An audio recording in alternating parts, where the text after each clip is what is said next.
What's up, cousins? We are back with another video. I feel like I know your background, but I feel like you can tell your background here today. But I'll first let you introduce yourself to the cousins. What up, cousins? My name is Shalé. It's nice to see y'all, meet y'all, all the good stuff. You know what I'm saying? Yeah. Actually, the way that we met is kind of crazy. I randomly came up to you at a dream game and asking a question from my homegirl, and yeah, that's how we connected. That is how we connected. Shout out to the homegirl. Yeah, and then that's a good friend. She's like, hey, I got a question for you, but it's not for me, it's for my friend. So let me ask you this real quick. That's a good friend. You got a good friend. I don't know who you are, but you got a good friend. You hear that? A good friend. And then we got carried away talking. We did. And I was like, he told me your whole life story, and I was like, wait, actually, hold that. Hold that. Sorry. Put that in a podcast episode. I didn't want to do it that way. But yeah, just tell us a little bit about like how you got into DJing and stuff like that. Like that'll be a great basis for everybody. Yeah. So I am an award-winning international DJ. Yes. I got into DJing on accident. It was never really anything that I wanted to do. I do have a musical and sports background, so to make a long story not so long, we'll make it like schmedium. Born and raised in Germany. My mom is German. My dad is from Florida, was in the military, got deployed. That's how I met my mom. And so he was still off being deployed, and my mom and I were in Germany, and she's like, well, we're not leaving, especially not to move to another country until you're done doing what you got to do. And so growing up there, I played the recorder, and that it wasn't until I moved to the United States where I found out, y'all don't take that serious. Can I cuss? No, yeah, you can. Y'all don't take that serious. You play hot cross buns for a good semester, maybe a couple months on a little plastic recorder. Hey, wait. Throw that bitch out. I was really good at the recorder. Oh, I love that. Yeah, See, yeah, thank no, you. But look. they made you stop playing it. But it transitioned into the flute. I learned how to play the flute. See, exactly. Okay, but the ironic part about that is in German, the word for recorder is Flöte, which translates directly into flute. So when we moved here and I was like, yeah, flute. They were like, oh, this. I was like, what the f*** is that? That's not the same flute I've been playing. Y'all got American flutes? Because I ain't never seen this type of flute before. Yeah. So ended up moving to the States in 2003. Learned how to speak English, all that good stuff. Used to have a really disgusting accent. So glad, Apparently, like, word on the street or the theory is the younger you are, the easier it is to get, like, rid of an accent or whatever. My fiance says when I talk for a long time or I get a little upset, it comes out sometimes. I don't hear it, but she do. I don't know. But, yeah, so was getting ready to go prep for middle school or whatever, and they're like, okay, you can choose between band, orchestra, choir as like a musical elective. And I was like, well, y'all got the recorder, and that's not the type of flute I'm familiar with, so I'm going to play the violin, Mom. I'm going to come home with a violin. She's like, okay, cool. Ended up coming home with a cello, which, if you know your orchestral instruments, just a slight difference in size, just a very slight. It's a very, very small difference from like here to like here. And so I'm technically a classically trained cellist. I did jazz orchestra, symphony orchestra, youth orchestra, all types of competitions, solo ensemble, all that kind of stuff. And we moved to Alabama my junior year in high school, and my school did not have an orchestra, and that would have been the first time that I was ever at a school that didn't have the type of music program, at least, that I'm doing. And my mom plays piano. My late uncle, he played 11 instruments, so musicality just kind of runs on that side of the family. And so I somewhat knew my way around the piano. Definitely not know Alicia Keys. Still not know Alicia Keys, but you know what I'm saying? I know a little. I don't know. I feel like I'm up there with like Whitney. Like I can belt some for. No, okay, cool. Listen. I am playing. We love the confidence. Listen, okay? we did karaoke for my birthday. Let's insert some clips. Can't wait to see that back. I was like, yo, it's like cats. Like it's okay. It's okay. Everybody got to start somewhere. Yeah, you know what I'm saying? You got to start somewhere. But damn, see, I like getting carried away. You know what I'm saying? Where we at? You say you're not like no Alicia Keys. Oh yeah. So I went to the band room, spoke with the band director. I was like, hey, do y'all need like something? I don't know. Like I don't know how to play any of this stuff, and I've never played any of it. But I was like, I want to do the quads. And he was like, no, but do you play the piano? I was like, yes, but no Alicia Keys. He's like, all right, well, let me see something. So I ended up playing xylophone, marimba, glockenspiel, or glockenspiel, as the Americans like to say it, in the front ensemble during marching season. And because I wasn't finna be marching up in a field, I just wasn't finna do it. So, spring semester, whatever, I was like, okay, I can march around. So I played bass 3, was on my drum line. You know what I'm saying? Got my little fix in. And at this time, I was also obviously playing basketball. I had gotten into bowling because as I mentioned before, my dad was in the military, and that's like a really popular sport that soldiers, I'm like, oh, what the hell are they called? Military men. Soldiers participate in base for like Friday night league, things like that. And so my mom and my dad would always be bowling. I'd be in the daycare with my brother, and I'm like, well, I want to play this too. So while I was playing basketball, doing all the things, like bowling was always like my calm weekend sport. And basketball injuries, whatever, was getting letters for both basketball and then bowling all of a sudden because I did this big. I told you all long story schmedium. I'm trying to get there. My fault. Anyways, ended up going land the plane. My fault. We up here. We in turbulence. Anyways, ended up going to school on a bowling scholarship. While doing that, I'm really corny at heart. I really love corny stuff. And so for cheers, because you cheer for bowling, which I also didn't know that because I wasn't cheering when I was bowling. So we would take like popular hip hop and R&B songs and make them into like bowling things. So like R.I.P. by Jeezy instead of R.I.P. we just killed the club. If a girl got a strike or a spare, like R.I.P. she just killed the pin, stuff like that. And so for the songs, I would always add a little extra, you know what I'm saying? Just like a little, you know what I'm saying? Just a little, And it got to the point where other teams were like, yo, we can't wait to bowl next to you or against you. We just want to hear you sing. I'm like, oh my God. Let me find out y'all think I sound good for real. Like what? You know what I'm saying? Like, let me find out. And so I did a lot of stuff in college. This is a complete side note. Sometimes I feel like I had a different 24 hours back then than I did when I was in college because full-time student athlete, worked at NASA full-time, was also the business school person. I don't know how I did. I was in a relationship. No, it most definitely was like a different, 24 hours. It's different. I keep saying college as if that wasn't like 2 years ago, but like still, like I was everything. This it's two different 24 hours. I don't know what be happening. It is. But so when I graduated, I accepted a full-time position with Eli Lilly as a pharmaceutical company based in Indianapolis. So once I moved up there, I was like, okay, I don't have classwork, I don't have practice, I don't have weights, I don't have this. I can focus on just doing this work stuff and like music on the side, right? That was cool for like 2 months. Then work projects picked up. And I was like, oh, I'm going to need to make a decision here. This is not all right. So I decided to befriend some people at the radio station. And I was like, hey, once I feel like I have radio-ready records, how can I get them played on the radio? They were like, well, get your music in the hands of the DJ. See, we was getting around back to everything mattered, I promise. We're going to get to the DJ part. Yeah. And so he was like, get it in the hands of the DJs. We do have local slots. Once it gets pretty popular locally, we'll be able to play it on the radio. So I was like, okay, cool. For the sake of my career, I guess I can be outside because I'm such a homebody. I like being at home. Love being at home. And so started to go out, befriend the DJs. And when I was watching them, I was like, okay, theoretically, like for music theory, I understand what's happening here. Like why this sounds good together, why blah, blah, blah, why they probably chose this song. I don't know what the buttons are. Like what is going on here on whatever equipment you're using. Yeah. So I've seen a little one of the boards and I was like, there's a lot of buttons. There's no way. Like audio wise, I was like, I'm following. This, not at all. And so my homeboy, shout out to Brent, he's the top barber in the city of Indianapolis. So if you're a male or female, because we don't discriminate, need your hair cut, Brent Ash, okay?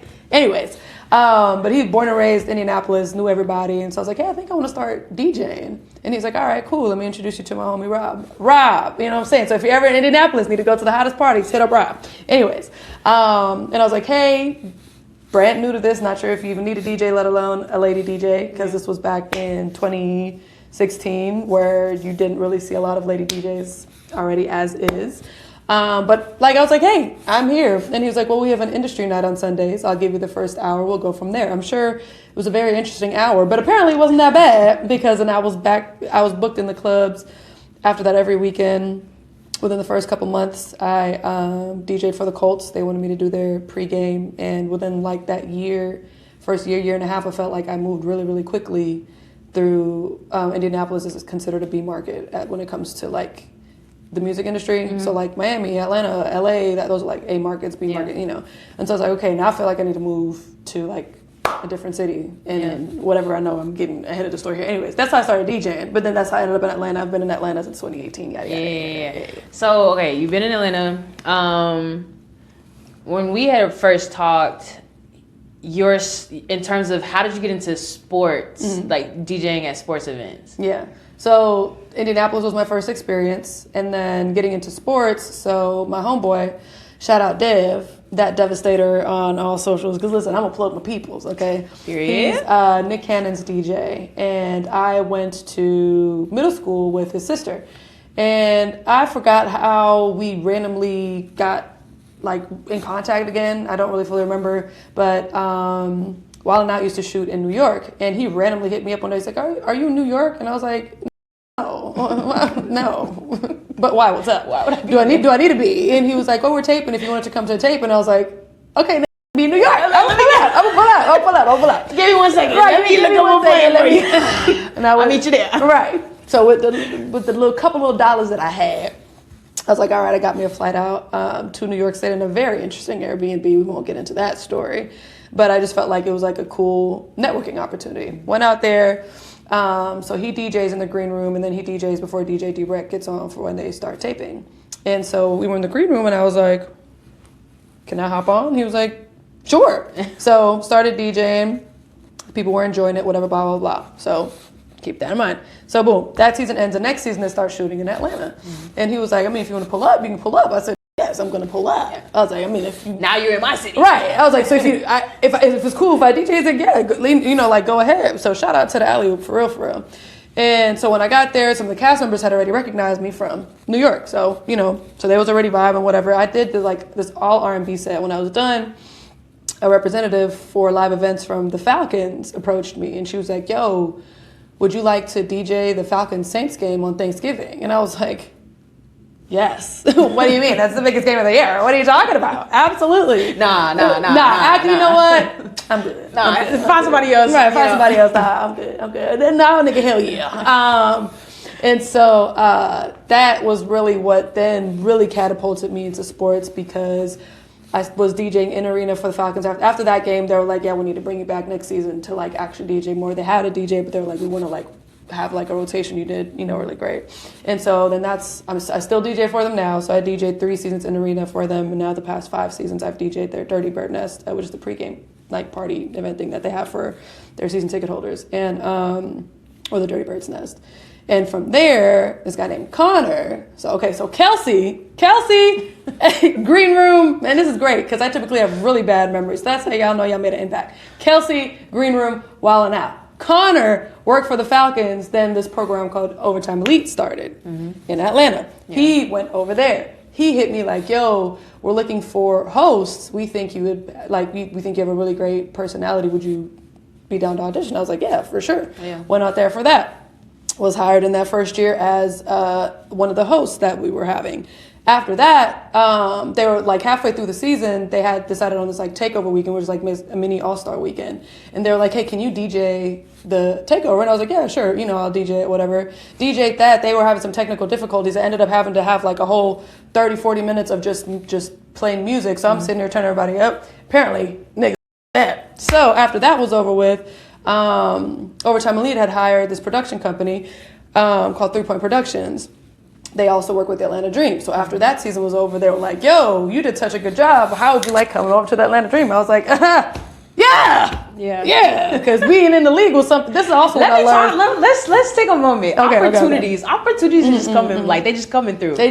Like right place, right time. For sure. But also making sure that, you know, preparation always meets luck. Yeah, you know what I'm saying? Like stay ready so you don't have to get ready. Exactly. Yeah. So then that's how I ended up over at the Dream, and then just because my resume kept building, obviously I've done W All-Star Weekends, NBA All-Star Weekends, World Series, baseball, all type of stuff. So yeah. Are you also emceeing like inside of the arena for Volleyball? Yes. Yes, League One volleyball. I just saw that. Yeah, so that league just started last season, so I was the MC, in-arena MC for that last season, and then they wanted me back for the second season. I went back for that. Actually, next weekend I go to Kansas City to MC their classic, which I guess is kind of like just they go to a city and bring in a lot of the teams for Newmarket to be able to see the teams play. So yeah, in-arena MC as well. This is my first year PA announcing as well. So I PA announced for the Skyhawks, which is the G League team for the Hawks. I've MC'd for the Hawks as well. And actually, it's my first time sharing this publicly, but the SEC Women's Basketball Championships. You gonna be in Greenville? They have me PAing. I'm gonna be there too. Come on! I'll be there. So, that's literally 10 minutes. And they're in your backyard. Like, for sure. So, yeah. Let me make sure. Yeah, I'll be there. For sure. So yeah, so super excited to PA announce that. Obviously other sports stuff, but yeah. So now I'm just volleyball, basketball, football, baseball. Look, breaking news. Things. Here first. I know you mentioned like there weren't a lot of women that were DJs. Mm-hmm. So was it challenging in that aspect, like people looking at you differently because you were a woman, like because you are a female, like always and still, I feel like at the time when more DJs started to emerge, like late 2010s, COVID. People was at home. They was at home. Listen, that's a whole nother conversation. That's a whole nother conversation. But women just presenting themselves visually in a certain type of way where we already, as women, in any space that we're in, already don't really get the respect that we should or think that we're not capable of any of the things. So now when you're showing up, and that's not knocking anybody on how they choose to dress, express yourself. I'm a big supporter of expressing yourself, but in a male-dominated space where you're already not going to be taken seriously, and then let's show up and for whatever reason, you are also then not good for whatever reason, that just makes it even worse. Yeah. It's like, oh, you just got this because you're cute, because you can't DJ. Yeah. So then it makes it harder for people that do know how, or women that do know how to DJ that maybe sometimes do dress up, sometimes don't. Sometimes I may have a titty out, sometimes I don't. I don't know, it is what it is. But I can actually DJ, so it already kind of puts this invisible but very visible brick wall up for women in the space because any primetime things or the amount of times that I've been a closing DJ or I was booked as the headliner and the opening DJs are men, the amount of stuff I've had to deal with in that space, just ego-wise, has just been insane, But that's why I feel like it's always important to continue to grow my confidence and build my skill set in the space because I'm at the point now where very humbly but very confidently, I don't like that. You know what I'm saying? It is what it is and it ain't what it ain't. You know what I'm saying? So, and that's also just based on experience and just, having to stand up for myself. So, okay. Yeah. Well, I mean, you kind of hit on the, what would you tell, a woman or a female that's trying to get into the space? Yeah, just know what you're doing. I think COVID did birth a lot of vibe curators, and I say that with the utmost respect, because as someone who has put time into the craft, she's trying to tell y'all not good. That's not what I'm saying. That's not what I'm saying. There are really great song selectors, and I'm not saying that in a disrespectful way. You picking great songs. Oh yeah, I can build a playlist. That's what I'm saying. But you picking great songs, but DJing is not just playlisting. Yeah. You don't get on the mic. You don't know how to engage with the crowd. You don't know how to beat juggle. You may not even know how to scratch. If I can sit here, you can't read a room. I think that's the biggest thing. If I'm sitting here and you're DJing a set, right? And then I put on a Spotify playlist of the same songs and the same stuff is happening. That's the problem. Yeah. Right? I mean, you do a really good job interacting with the crowd and stuff today. My mom was at the game and, she was like, that DJ is really good. I said, Mom, that's literally we have an episode. That's who I'm going to talk to afterwards. That's literally why I got to talk to tonight. Yeah. But yeah, she really enjoyed it. I'm glad she did. It's very, and every kind of crowd is different. For example, today, I knew people wasn't everybody in the crowd wasn't about to be up just, you know, so it's like, okay. There's a lot of high schoolers tonight. For sure. But then they stepped away because it was in between games. You know what I'm saying? So it's like, how can I bring y'all back in here, but the people that are already in here having a good time, having a good vibe, which is why reading the room is important. Like for me as a DJ, I don't ever have the same set twice. I don't ever plan out my entire set. I don't ever do that because to me, like, I like knowing what kind of song I'll start with, and I might have a crate with, like, all right, depending on the length of the thing, obviously. I'm like, okay, these are like 5 songs I know I really want to play today. You know, whether it is in a sporting event, a corporate event, my own shows, whatever. Like, okay, this is kind of the vibe that I'm going for, but I will see how the room feels, right? Because it's like, okay, it's still an experience at the end of the day. Like, I can still have a show, but still cater to the people in the crowd. So if I'm sitting here and I'm vibing and I throw in a 90s song and I feel people are already getting a lot more pumped up than they already were, okay, cool, I'm gonna stay here for a little bit and then maybe go back to one of the 5 songs that I was like, okay, I'm gonna play this at some point tonight. But you know what I'm saying? But that's why it's important to read the room and not just be so stickler on, you know, which unfortunately there have been a lot of social media or DJs on social media that have gone viral. They'll get booked, we'll go to the events, and it's not given the same thing, because reading the room is really important. I was gonna say, like, I've seen quite a few videos where it's like whatever they just mixed should have hit for the whole room. Like, and you know, people in the comments be like, oh, this wasn't the right crowd, this wasn't the right crowd. No, the DJ didn't set them up that is such a yes. I'm so glad you said that, because that is definitely a big part. And the other part also in that respect is, see how deep do I want to get into this conversation? We're not gonna get too deep into that. We got a little time. We got a little time. Yeah. Because most things that are being posted on social, DJing wise, are only the moments when people are the hypest, when everybody has a reaction, when everybody's doing. That is not realistically how an event works. So with the newer DJs or vibe curators that are like, okay, I see everybody making mashups, I can make mashups, which for the record, just a little behind the scenes stuff. Serato and other softwares are so advanced that you can filter things that are in the same key. So all people have to do to create mashup content is sit and look at the BPM ranges and just filter out and like, okay, does this sound good? Does this sound good? Does this sound good? Which, cool, do that, put that together. But then you're watching this on social, so now you're going to an event, and so there might be a moment where the crowd might be a little dry, or somebody's going to get drinks, or people are talking, and then you feel like you're doing a horrible job, or like you get in your head, and then now the rest of your set is fucked because all you were doing was watching what's happening. That's not how a show realistically goes, which is why it's important to experience true DJ culture and how like events and parties go, because from 8 to 12, you telling me everybody for 4 hours straight. Jumping up and down. Yeah, wow.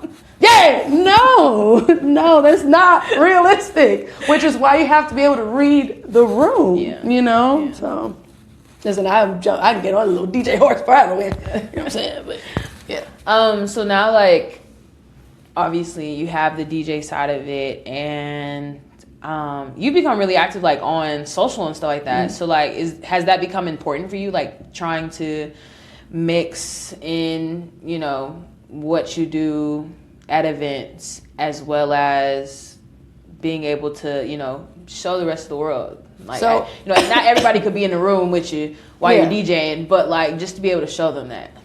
So I started posting DJ content well before anybody was even posting DJ content. There's only one other person that I knew of that was posting DJ content. And so that was not a saturated space at all. I was already touring the world in 2019. Yeah. I had shows in Nigeria. I had shows in New Zealand. And that was because of the fact that I was posting content online and nobody was doing that, right? So I was already well ahead of the curve before COVID, before people decided, oh, this is something I want to do, before it really started getting really popular, maybe like 2-3 years ago. So it's been interesting seeing where that has gone over the years. You know, I think it's really cool of the live event posting and, you know, things like that, because I do feel like the music industry in general, which is a whole nother conversation, so I won't even get deep into that. Yeah. Like DJs, we are supposed to be the gatekeepers of music, of the culture, of things like that. And with streaming and all type of stuff, like I feel like stuff has just gotten really just watered down. And so being able to still see people have events and posting their events online about like, okay, playing B-sides, not always playing all the hits, playing really creative mashups, playing all type of, like, I think that's really important, and I think that's really, really dope. And I do feel like sometimes people forget maybe all the stuff that I have done, and this is now going on my 10th year of DJing, where it's like, I see her posting content, she's posted a few things. Like, no, I had to remind people the other day, like, I have over 200 full mixes online. Like, not little social, like, full 30, 45, an hour long mixes, because I've been doing this for a very long time, okay? So, respect your elders. Respect it. I'm like, damn, is this what it feel like to get old? Because I'm old. God damn. Honestly, you've told us so much information. I know. No, it's good information. And I always like, anytime there's a guest on the podcast, I always like to, you know, kind of shut up and let y'all just do, like, you know, give the world, you know, your side of the story, right? We can post and hype up, you know, all day, but like, just to hear your side it's great. Thank you.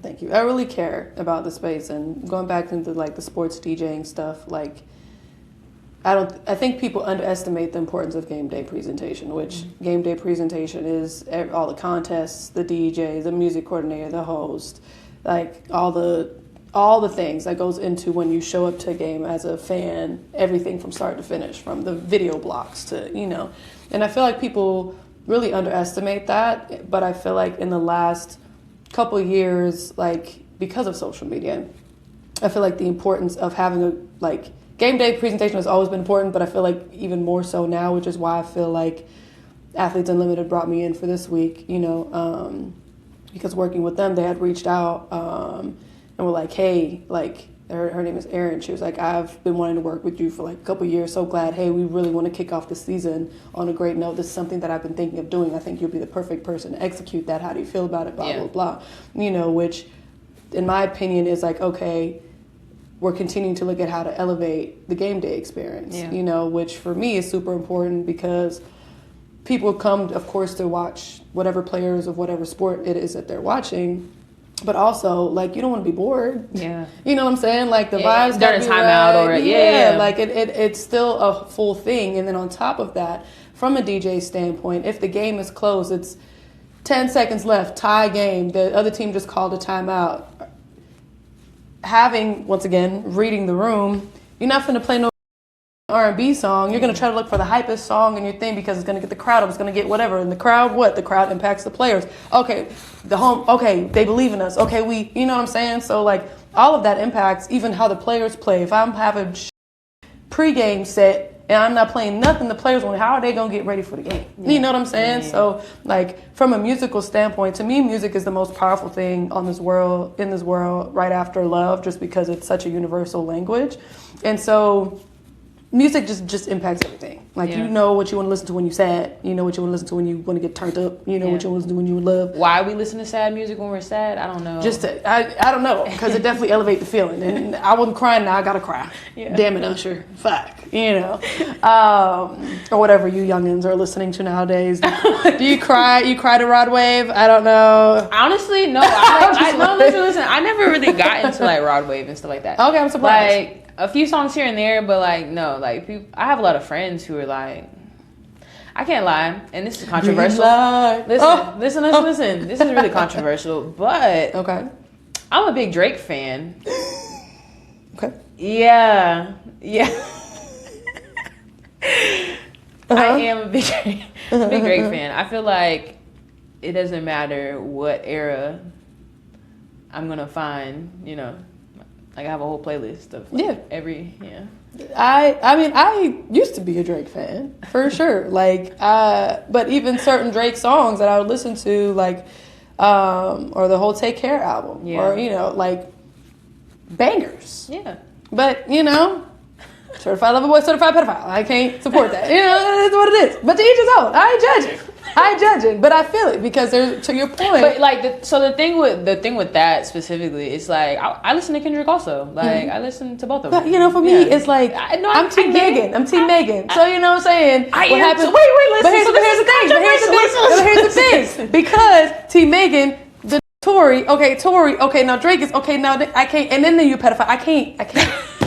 Listen. I am Team Woman from top to bottom, unless the woman proves me otherwise. So literally, which is why Nicki Minaj, you really hurt my heart, girl.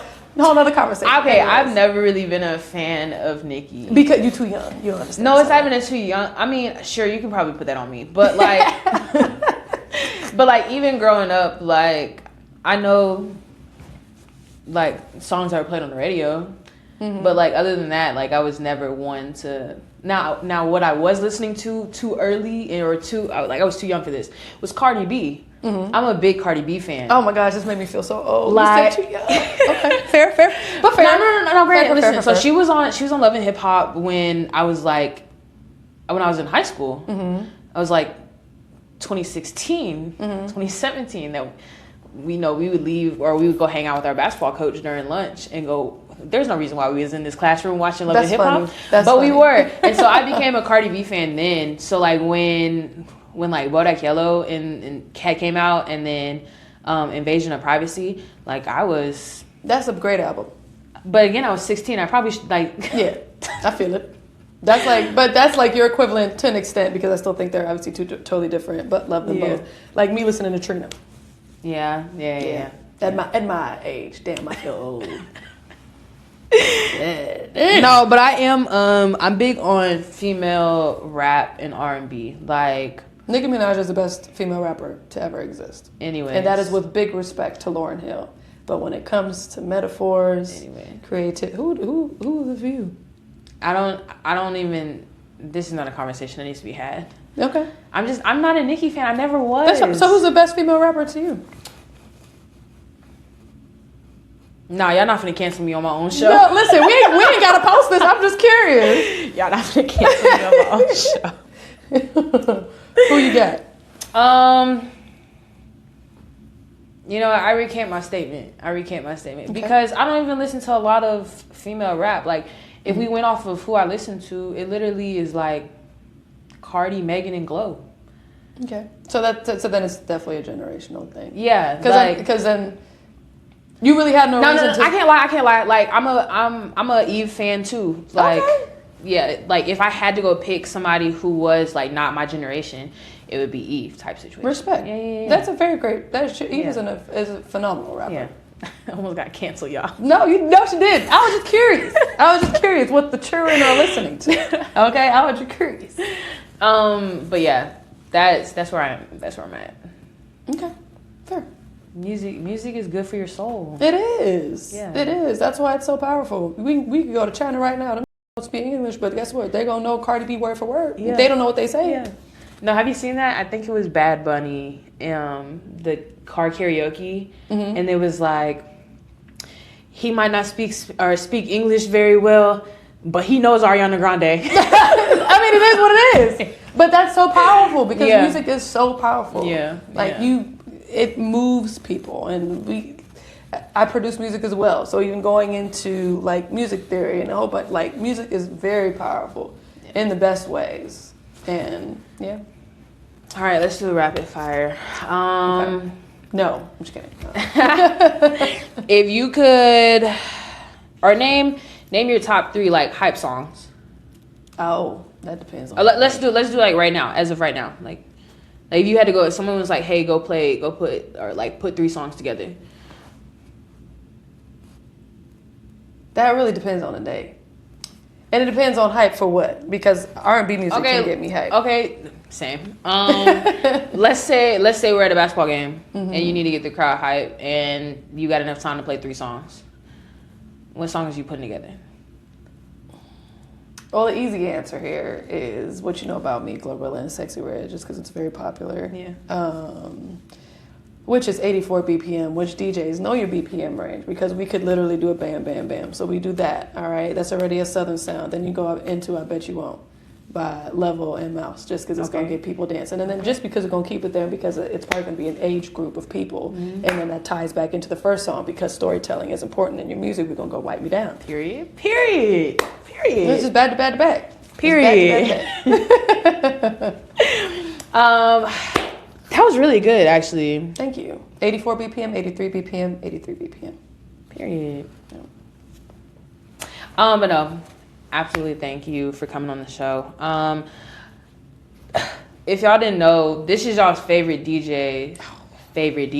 Oh, I just had to tell y'all this because, like, the best DJ in the A, I post it all the time, so. I appreciate that. But I appreciate you for being on the show. For sure. Thank you for having me. I had a great time. Cousins, I will see you guys. I'm trying to bring in a lot of guests while I'm here in Nashville, so we'll see who's on the next episode. See y'all later.